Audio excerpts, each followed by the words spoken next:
அனைவருக்குமே வணக்கம்.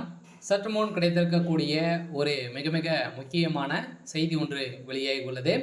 சற்று முன் எம்பி ஆர் ராசாவின் கதை முடிந்தது, 10 ஆண்டு சிறை, நீதிமன்றம் வழங்கிய இறுதி தீர்ப்பு. இது மாதிரி பார்த்தீங்கன்னா செய்திகள் வெளியாயிருக்கு.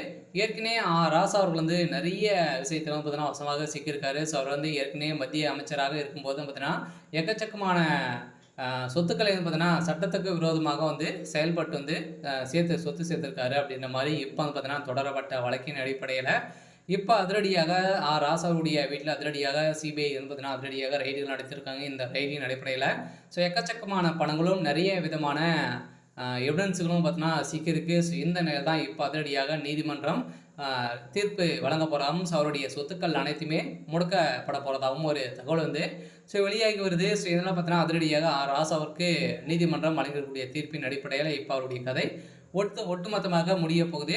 ஸோ இதை பற்றி இந்த வீடியோவில் நம்ம முழுமையாக பார்க்கலாம். ஸோ அதுக்கு முன்னாடி நம்ம சேனலுக்கு இப்போ தான் நீங்கள் முதல் முறையாக வந்திருக்கீங்க அப்படின்னா மறக்காமல் நம்மளுடைய சேனலை சப்ஸ்கிரைப் பண்ணி சப்போர்ட் பண்ணுங்கள்.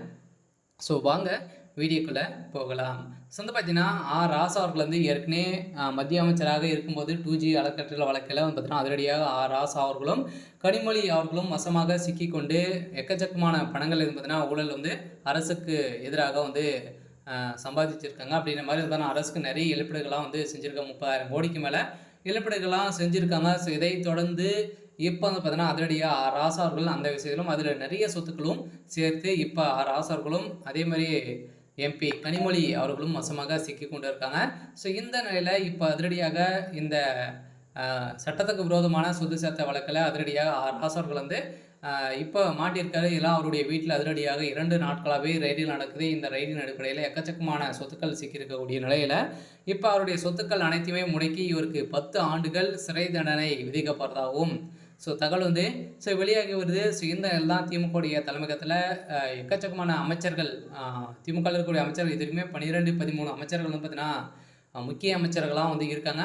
அவங்களாம் பார்த்தீங்கன்னா அனைவருமே ஊழல் வழக்கில் ஸோ அதே மாதிரி எக்கச்சக்கமான பணங்கள் பார்த்தீங்கன்னா குமித்து இப்போ இந்த அமலாக்கத்துறையின் கஸ்டடியில் ஸோ இருக்காங்க. இந்த நிலையில் இப்போ ராசாவுடைய கதை ஸோ முடிந்திருக்கு. சொல்ல அடுத்தது வருகின்ற சட்டமன்ற தேர்தலுக்காகவே பார்த்தீங்கன்னா எக்கச்சக்கமான பணங்களை ஊழல் செய்திருக்காங்க. ஸோ இந்த அடிப்படையில் தான் அமலாக்கத்துறை சில பேரெல்லாம் டார்கெட் பண்ணி இப்போ பார்த்தீங்கன்னா குறிவைத்து தாக்கக்கூடிய நிலை ஸோ உருவாகியிருக்கு. சொல்ல இப்போ அதிரடியாக அமைச்சர் ராசா அவர்கள் பார்த்தீங்கன்னா இப்போ டெல்லி திகார் சிறையில் அடைக்கப்பட போகிறதாக இப்போ தகவல் வெளியாகி வருது. ஸோ இருந்தாலுமே ஸோ என்ன நடக்க போகுது